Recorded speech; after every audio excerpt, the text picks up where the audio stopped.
الحمد لله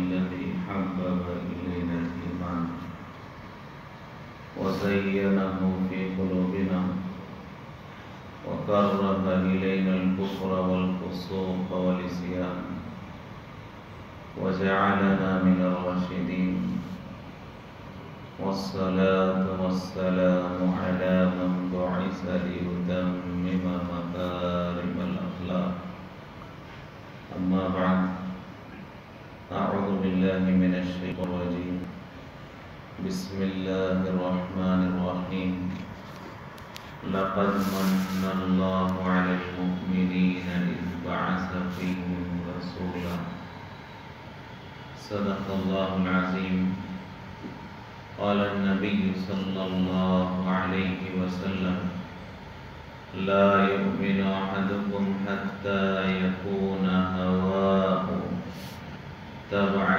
لما جئت به وقال النبي صلى الله عليه وسلم من رأى منكم منكرا فليغيره بيده فإن لم يستطع فبلسانه وإن لم يستطع فبقلبه ذلك أضعف الإيمان أو كما قال عليه الصلاة والسلام. محترم سامعین کرام، گزشتہ حضور پاک صلی اللہ علیہ وسلم کی سیرت اور آپ صلی اللہ علیہ وسلم کے کمالات، خوبیاں اور آپ کے خصوصیات سے متعلق گفتگو چل رہی تھی، اور یہ بات سامنے آئی کہ کوئی آدمی کتنا بھی اللہ کے نبی حضور پاک صلی اللہ علیہ وسلم کے کمالات کو بیان کرتا چلا جائے، بولنے والوں کی زندگیاں ختم ہو جائیں گی، لکھنے والوں کی زندگیاں ختم ہو جائیں گی، لیکن اللہ کے نبی کے کمالات مکمل نہیں ہو سکتے۔ فرمایا کہ اتنے کمالات والے نبی، اتنے عظیم المرتبت نبی اللہ نے ہمیں عطا فرمائے، تو اب ہمیں غور کرنا چاہیے کہ ہم اس کا کتنا حق ادا کر رہے ہیں۔ اللہ کے نبی کی عظمت اپنی جگہ، اس کے تقاضے پورا کرنا یہ ضروری ہے۔ آج ہم بار بار اللہ کے نبی حضور پاک صلی اللہ علیہ وسلم کی عظمتوں کا تذکرہ تو کرتے ہیں، ان عظمتوں کے تقاضوں پر تذکرہ نہیں ہوتا ہے۔ لہٰذا اللہ نے اتنا بڑا احسان ہمارے اوپر فرمایا کہ اللہ کے نبی حضور پاک صلی اللہ علیہ وسلم کی امت میں اللہ نے مجھے اور آپ کو پیدا فرمایا ہے۔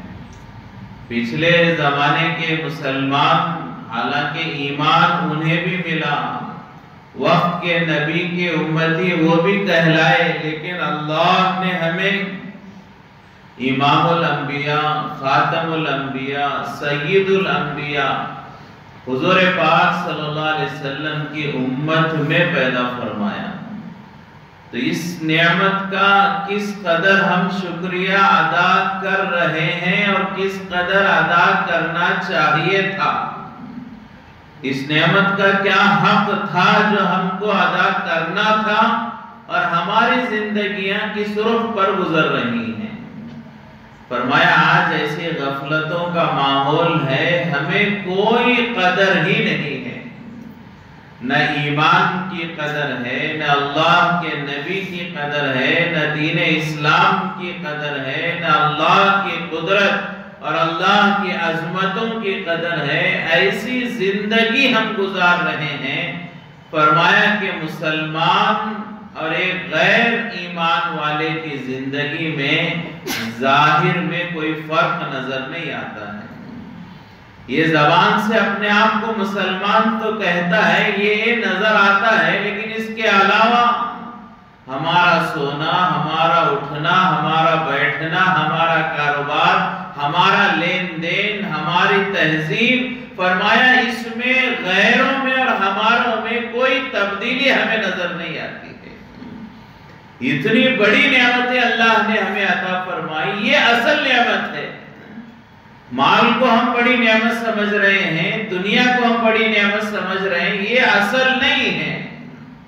اصل نعمت تو ایمان کا ملنا ہے، اصل نعمت تو اللہ کے نبی کی امت میں پیدا ہونا ہے، اصل نعمت تو اللہ نے اپنی معرفت اور اپنے پہچاننے کا ایک موقع ہمیں نصیب فرمایا ایمان کے ذریعے، یہ نعمت ہے۔ اللہ نہ کرے اگر ہمیں ایمان نہ ملتا، ہم مسلمان نہ بنائے جاتے، تو آج ہماری زندگیاں کیسی ہوتی، کن گندگیوں میں، کن گناہوں میں، کن خرافات میں گزرتی ہوں، اللہ بہتر جانتا ہے۔ آج ہم دیکھ رہے ہیں کہ بہت سارے انسان ہیں، عقل ہے، سمجھ ہے، کوئی درختوں کی عبادت کر رہا ہے، کوئی پتھروں کی عبادت کر رہا ہے، کوئی جانوروں کی عبادت کر رہا ہے، سانپ کی عبادت کرنے کو عبادت سمجھا جا رہا ہے، اسے خدا سمجھا جا رہا ہے، بندر کو خدا سمجھا جا رہا ہے، چوہے کو خدا سمجھا جا رہا ہے، گائے کو خدا سمجھا جا رہا ہے، اور اس کے جو ہے فضولیات کو اور پیشاب پاخانے کو برکت کی چیز سمجھی جا رہی ہے۔ اگر اللہ ہمیں ایمان نہ دیتے تو معلوم نہیں کہ ہماری زندگیاں کیسے گندگیوں میں گزرتی، معلوم نہیں ہم بھی کس جانور کی عبادت کرتے، کس پتھر کی، کس درخت کی عبادت کرتے ہوئے گمراہی میں ہماری زندگی گزر جاتی۔ تو اللہ نے ان گمراہیوں سے بچایا، ایمان عطا فرمایا، اللہ نے اپنی عظمت اور قدرت کو پہچاننے کا ایک موقع دیا، اللہ نے اپنے حبیب کی امت میں پیدا فرمایا۔ یہ سب نعمتیں ہیں اور یہ غور کرنے کی نعمتیں ہیں۔ ایمان پر جتنا غور کیا جائے گا، فکر کی جائے گی، اللہ کی عظمتوں کو، اللہ کی قدرتوں کو جتنا سمجھنے کی کوشش کی جائے گی، اتنا اللہ کی محبت پیدا ہوگی۔ جتنا اللہ کے نبی کی سیرت کو پڑھا جائے گا، سنا جائے گا اور اس پر عمل کرنے کی کوشش کی جائے گی، اتنی اللہ کے نبی سے محبت پیدا ہوگی۔ لیکن ہمارے زندگیوں میں نہ اللہ کی عظمتوں کے لیے موقع ہے، اللہ کی قدرتوں کے لیے موقع نہیں، نہ سننے کا موقع، نہ سوچنے کا، نہ سمجھانے کا، نہ دعوت دینے کا۔ آج کوئی آدمی کاروبار کر رہا ہے، ہم اس کے پاس جائیں کہ ماشاءاللہ آپ فلاں کاروبار کر رہے ہیں، کیسا ہے کاروبار؟ وہ 2 گھنٹے ہمیں سمجھائے گا، کاروبار ایسا ہے، سامان ایسا خریدنا، کاروبار ایسے سیٹ کرنا، سامان ایسے فروخت کرنا۔ 2 گھنٹے اپنے کاروبار کی تعریف کرے گا اور اپنی محنت اور اپنے کاروبار کا تذکرہ کرتے کرتے نہیں تھکے گا۔ اسی مسلمان سے ہم پوچھیں کہ بھائی صاحب آپ نے 2 گھنٹے کاروبار کے بارے میں بتایا، اللہ کے بارے میں بھی 2 جملے بتا دو کہ اللہ کون ہے، اللہ کیسے ہیں، اللہ کتنی عظمتوں والے ہیں، کاروبار کیا ہے، آپ نے تو ہمیں بہت اچھے سے سمجھا دیا، آپ اللہ کے بارے میں 2-4 جملے تو بتا دو کہ اللہ کی بڑائی کیا ہے۔ فرمایا اکثر و بیشتر مسلمان وہ اللہ کے بڑائی کے 2 جملے بول نہیں سکتے۔ فرمایا آپ تو اپنے جائے تمام دنیاوی چیزوں کی تعریف کر رہے ہو، بتاؤ اللہ کے نبی کی عظمت کیا ہے، اللہ کے نبی کا کیا مقام ہے۔ 2 جملے اللہ کے نبی کی عظمت میں بیان کر دو، اللہ کے نبی کے مقام پر 2-4 جملے بیان کر دو، وہ نہیں بیان کر سکتا۔ بیوی کی تعریف کرے گا، بچوں کی تعریف کرے گا، ماں باپ کی تعریف کرے گا، اللہ اور اللہ کے نبی کی تعریف کرنا نہیں آتا۔ یہ غفلتوں کا حال، کوئی قدر ہی نہیں کہ کتنی بڑی نعمتیں ہمیں ملی تھی اور آج ہم اس کے ساتھ کیسے غفلتوں کا ماحول۔ اللہ نے ہمیں ایمان دیا، اللہ کی عبادت کرنے کا، اللہ کو پہچاننے کا ایک موقع عطا فرمایا۔ اور وہ کون اللہ ہے؟ فرمایا کہ اللہ نے ہمیں پیدا کیا، ہماری ہر ضرورت اللہ ہی پورا کرتے ہیں۔ پوری کائنات کو پیدا کرنے والے اللہ ہی ہیں، ان کی ضرورتوں کو پورا کرنے والے اللہ ہیں، اور ان کی ضرورتوں کو پیدا کرنے والے اور ان تک پہنچانے والے بھی اللہ ہیں۔ اللہ نے انسان کو پیدا کیا تو انسان کی ضرورتوں کو پورا اللہ ہی کریں گے، اور جن چیزوں سے انسان کی ضرورتیں پورا ہوتی ہیں ان چیزوں کو بھی اللہ ہی نے پیدا کیا، اور انہیں انسان تک وہ اللہ ہی پہنچاتے ہیں۔ اتنی فرمایا قدرتوں والے اللہ، اور ایسی محبت اللہ کو اپنے بندوں سے، ایسا نظام اللہ کا، فرمایا کہ واقعی کوئی آدمی اللہ کی عظمتوں کو سمجھنا چاہے، اللہ کی قدرتوں کو سمجھنا چاہے، کوشش کرتا چلا جائے، جتنا اللہ کی معرفت حاصل کرنے کی طرف آگے بڑھے گا اتنا وہ اللہ سے محبت کرتا چلا جائے گا، اور اتنا اسے احساس ہوتا چلا جائے گا کہ اللہ تو میرے لیے اتنا کچھ کر رہے ہیں اور میں اللہ کے لیے کچھ نہیں کر رہا۔ ایک ایک نعمت کتنی بڑی نعمت ہے اللہ کی، وہ نعمتیں اللہ نے ہمیں بغیر مانگے عطا فرمائی ہیں۔ ہماری کسی کی عمر 20 سال 30 سال 40 50 سال گزر گئی، آج تک ہم نے اللہ سے کیا مانگا ہوگا؟ کتنی نعمتیں مانگی ہوں گی؟ شب قدر میں 2-4 چیزیں مانگی ہوں گی، شب بارات میں 2-4 چیزیں مانگی ہوں گی، اس کے علاوہ کبھی بیمار ہو گئے تو مانگا ہوگا، کبھی ضرورت ہوئی تو مانگا ہوگا، ورنہ لاکھوں کروڑوں نعمتیں جو ہمیں ملی ہیں بغیر مانگے اللہ نے عطا فرمائی ہیں۔ یہ ہے اللہ کہ اللہ کو مانگنے کی ضرورت نہیں۔ مشہور واقعہ ہے، بارہا ہم سنتے ہیں، حضرت ابراہیم علیہ السلام کو جب آگ میں ڈالا گیا، جبرائیل علیہ السلام حاضر ہوئے اور عرض کیا ابراہیم علیہ السلام سے کہ ابراہیم اگر آپ حکم دے دو میں ہواؤں کے فرشتے کو حکم دوں گا کہ وہ ہوا اتنی تیز چلائے گا کہ یہ آگ کو اڑا لے جائے گا۔ اگر آپ حکم دو تو میں بارش کے پانی کے فرشتے کو حکم دوں گا، وہ بارش اتنی تیز برسائے گا کہ آگ کو بجھا دے گا۔ تو ابراہیم علیہ السلام کی مدد کرنے کے لیے حضرت جبرائیل علیہ السلام آئے اور درخواست کرنے لگے کہ آپ حکم کریں میں آپ کی مدد کروں گا۔ تو جبرائیل علیہ السلام نے پوچھا، حضرت ابراہیم علیہ السلام نے پوچھا جبرائیل سے، اے جبرائیل یہ ہواؤں کا چلانا، یہ بارش کا برسانا، یہ میری مدد کرنا، یہ تم خود سے کرو گے یا اللہ کی مرضی سے کرو گے؟ یہ تم خود کرو گے یا اللہ کی مرضی سے کرو گے، اللہ کی اجازت اللہ کے حکم سے کرو گے؟ تو جبرائیل علیہ السلام نے عرض کیا کہ ابراہیم یہ اللہ کے حکم سے کروں گا، اللہ کی مرضی کے بغیر میں کیا کر سکتا ہوں؟ میری کیا مجال، میری کیا طاقت؟ اللہ کے مرضی کے بغیر تو میں نہیں کر سکتا، اللہ کی اجازت سے ہی کروں گا۔ تو ابراہیم علیہ السلام نے کہا اے جبرائیل جب تم جو بھی میری مدد کرو گے اللہ کی اجازت سے کرو گے تو وہ اللہ تو میرا بھی خدا ہے، جس کی مدد سے تم میری مدد کرنا چاہتے ہو وہ اللہ تو میرا بھی خدا ہے، اور وہ اللہ ایسا ہے جبرائیل کہ اللہ کو مانگنے کی بھی ضرورت نہیں ہے، اللہ دیکھ رہا ہے کہ میرا بندہ ابراہیم آگ میں ہے، وہ دیکھ رہا ہے اسے بغیر مانگے وہ میری ضرورت پوری کر دے گا۔ یہ یقین ابراہیم علیہ السلام کا کہ اللہ تو وہ ہے، اسے مانگنے کی بھی ضرورت نہیں ہے، میرا اللہ میرے لیے کافی ہے، وہ بغیر مانگے میری ضرورت پوری کر دے گا۔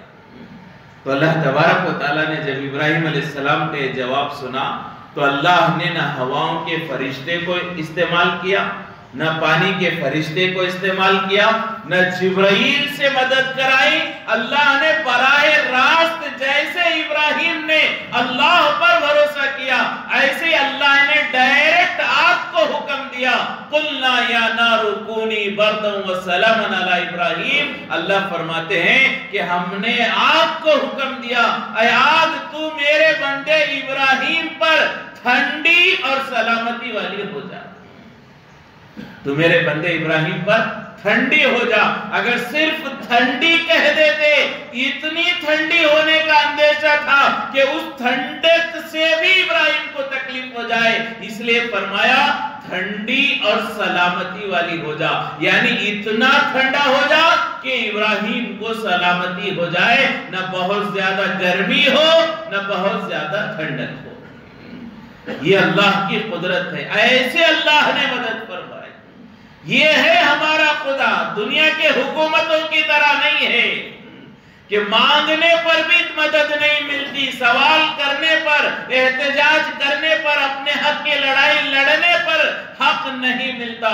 یہ دنیا کے حکومتوں کی طرح نہیں، یہ اللہ کا دربار ایسا ہے، بغیر مانگے اللہ عطا فرماتے ہیں، بغیر مانگے، اور وہ ہر چیز کی قدرت رکھتے ہیں۔ دنیا میں بہت سارے مذاہب والے ہیں، وہ اپنے خداؤں سے مانگتے بھی ہیں، لیکن حقیقت یہ ہے ان کے خداؤں میں ان کی ضرورت کو پورا کرنے کی طاقت ہی نہیں ہے۔ وہ کسی کو مانگتے ہیں، کسی پتھر کے سامنے جا کر اپنی ضرورتیں مانگتے ہیں، اور وہ حقیقت یہ ہے کہ ان کا خدا بھی مجبور ہے، وہ اپنے بندوں کی ضرورت پورا کر ہی نہیں سکتا۔ لیکن اللہ ایسے ہیں کہ مانگنے کی بھی ضرورت نہیں، مانگ لے تو اللہ ایسی قدرت والے کہ اللہ ہر چیز پر قادر ہے، کسی کی کوئی ضرورت اللہ پوری نہ کر سکے، ایسا ہو ہی نہیں سکتا۔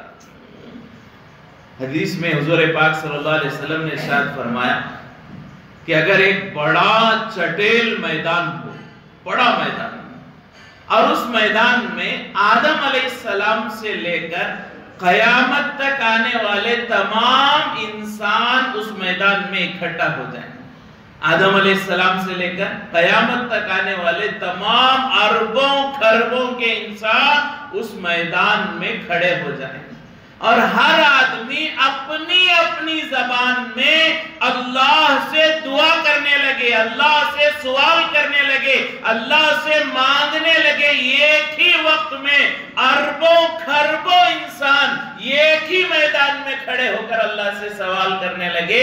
اللہ اتنے قدرت والے کہ ہر ایک کے سوال کو سن سکتے ہیں۔ کوئی اردو میں مانگ رہا ہے، کوئی عربی میں مانگ رہا ہے، کوئی کنڑا میں مانگ رہا ہے، کوئی تیلگو میں مانگ رہا ہے، کوئی تمل میں مانگ رہا ہے، کوئی عبرانی میں مانگ رہا ہے، کوئی تھیورانی میں مانگ رہا ہے، ہر انسان اپنی اپنی زبان میں اللہ سے دعا کر رہا ہے۔ اللہ بیک وقت پوری انسانیت کی آواز کو سنیں گے، سمجھیں گے، یہ اللہ کی قدرت ہے۔ اور اللہ کی قدرت یہ ہے، اللہ کے خزانے یہ ہیں کہ تمام انسانوں کی ضرورتوں کو اللہ پوری کر دیں۔ آدم علیہ السلام سے لے کر قیامت تک کا جو مجموعہ اس میدان میں اکٹھا ہے، ہر ایک کی خواہش کو پوری کر دے، تب بھی اللہ کے خزانے میں رائی کے دانے کے برابر کمی نہیں آئے گی۔ یہ اللہ کی قدرت ہے، یہ اللہ کی عظمت ہے، یہ اللہ کی معرفت ہمیں حاصل کرنی چاہیے۔ لیکن آج اس اللہ کو ہم نے بھلا دیا، اس اللہ کی نافرمانی میں لگے ہوئے ہیں۔ کیا کیا نظام اللہ ہمارے لیے چلا رہے ہیں، اس کا ہمیں اندازہ نہیں۔ ایک واقعہ کتابوں میں لکھا ہے کہ ایک بزرگ تھے، ندی کے کنارے جا رہے تھے، جاتے ہوئے نظر پڑی کہ ایک بچھو ہے، وہ ندی کی طرف جا رہا ہے، پانی کی طرف جا رہا ہے۔ تو بزرگ کو خیال آیا، بچھو تو پانی میں نہیں تیرتا، یہ پھر پانی کی طرف کیوں جا رہا ہے؟ بچھو تو عام طور پر زمین میں رہتا ہے، یہ پانی میں نہیں رہتا، یہ پانی میں جائے گا ڈوب جائے گا، یہ پانی کی طرف کیوں جا رہا ہے؟ تو دل میں خیال آیا کہ دیکھو اس کے پیچھے چلتا ہوں، کیا ہوتا ہے آگے دیکھیں گے۔ دل میں خیال آیا تو خاموش اس بچھو کے پیچھے جانے لگے۔ تو تھوڑی دیر بعد وہ بچھو پانی کے کنارے پہنچ گیا۔ جیسے ہی پانی کے کنارے گیا بچھو رک گیا. اب یہ بزرگ سوچ رہے ہیں کیا ہوگا. اتنے میں پانی کے اندر سے کچھوا باہر آیا. پانی کے اندر سے ایک کچھوا باہر آ کر زمین پر بچھو کے بازو رکا. اب یہ بچھو اس کچھوے کے پیٹھ پر بیٹھ گیا. یہ بچھو اس کچھوے کے پیٹھ پر چڑھ کر بیٹھ گیا اور وہاں سے جو ہے نکلا. یہ کچھوا پانی میں اپنے پیٹھ پر بچھو کو بٹھا کر جانے لگا. اب یہ بزرگ کو اور دل میں خیال ہے اللہ کیا نظام ہے تیرا. کچھوے کو ندی پار کرنا ہے, بچھو کو ندی پار کرنا تھا, وہ نہیں کر سکتا. تو نے کچھوا بھیجا اور وہ بچھو اس کے پیٹھ پر بیٹھ کر جو ہے ندی پار کر رہا ہے. اے اللہ تیرا عجیب نظام ہے, عجیب قدرت ہے. تو جو ہے اور دل میں آیا کہ دیکھو اور کیا ہوتا ہے. تو کچھوے کے پیچھے آہستہ سے یہ بزرگ چلنے لگے. جب ندی کے دوسرے کنارے پر کچھوا پہنچا تو جیسے زمین پر آیا وہ بچھو اس کچھوے کی پیٹھ سے اترا اور آگے بڑھنے لگا. اب یہ بزرگ بھی اس کے پیچھے گئے تو آگے دیکھا کہ ایک درخت ہے, اس کے نیچے ایک آدمی سویا ہوا ہے اور وہ بچھو سوئے ہوئے آدمی کی طرف جا رہا ہے. اب یہ بزرگ کو لگا کہ یہ بچھو جائے گا اور اسے ڈنک مارے گا. یہ بچھو جائے گا سوئے ہوئے آدمی کو ڈنک مارے گا, اور یہ بڑا زہریلا بچھو. وہ جانتے تھے کو کس قسم کا بچھو تھا, وہ کتنا زہریلا تھا. یہ بزرگ جانتے تھے. انہوں نے دیکھا کہ اگر یہ بچھو نے اس آدمی کو ڈنک مارا تو وہ آدمی مر جائے گا. لہٰذا یہ پتھر یا لکڑی تلاش کرنے لگے, کسی طرح میں بچھو کو ماروں اور سوئے ہوئے آدمی کی جان بچ جائے. اب یہ سوچ کر لکڑی اور پتھر تلاش ہی کر رہے تھے. اتنے میں وہ بچھو تیزی سے گیا. وہ جو آدمی سویا ہوا تھا اس سوئے ہوئے آدمی کے سرانے پر, سر کے پاس ایک سانپ بیٹھا ہوا تھا. وہ سانپ اس آدمی کو ڈسنے والا تھا. اس سے پہلے کہ وہ سانپ اس آدمی کو ڈسے یہ بچھو گیا, اس سانپ کو اس نے ڈنک مارا. اس بچھو نے اس سانپ کو ڈنک مارا اور ایک بڑا زہریلا تھا وہ سانپ وہاں سے چلا گیا. تو اللہ نے اس سوئے ہوئے آدمی کی جان بچا لی. اب یہ نظام دیکھ کر بزرگ کو بڑا تعجب ہوا. اے اللہ, ایک آدمی سو رہا ہے, اسے خود معلوم نہیں کہ سانپ بیٹھا ہوا ہے اور سانپ ڈسے گا, وہ مر سکتا ہے.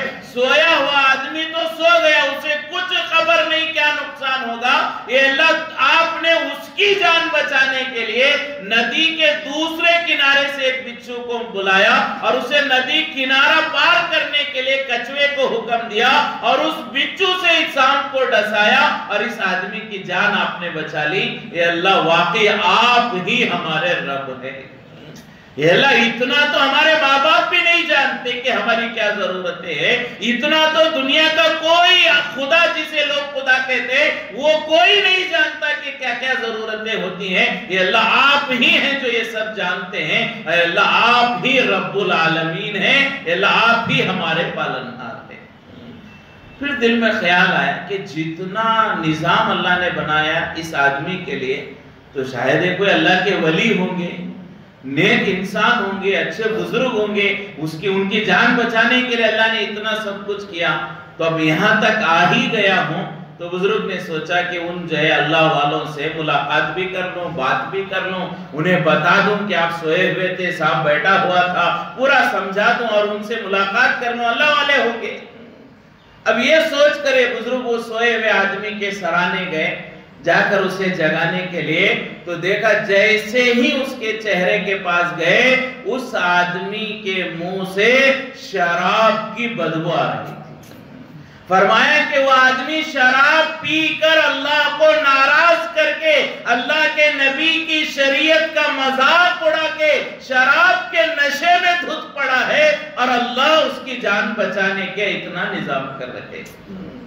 فرمایا یہ ہے اللہ کی قدرت کہ اللہ اپنے نیک بندے, اپنے گنہگار بندے, بے ایمان بندے, ہر ایک کی ضرورتوں کو اللہ پورا کرتے ہیں. ایسا اللہ نے ہمیں قدرتوں کو پہچاننے کا ایک ذریعہ ایمان عطا فرمایا. اس ایمان سے ہم اللہ کو پہچانے, اللہ کی قدرتوں کو پہچانے, اللہ کی عظمتوں کو پہچانے. اللہ نے ایسے نبی ہمیں عطا فرمائے جو کمالات میں بے پناہ کمالات کے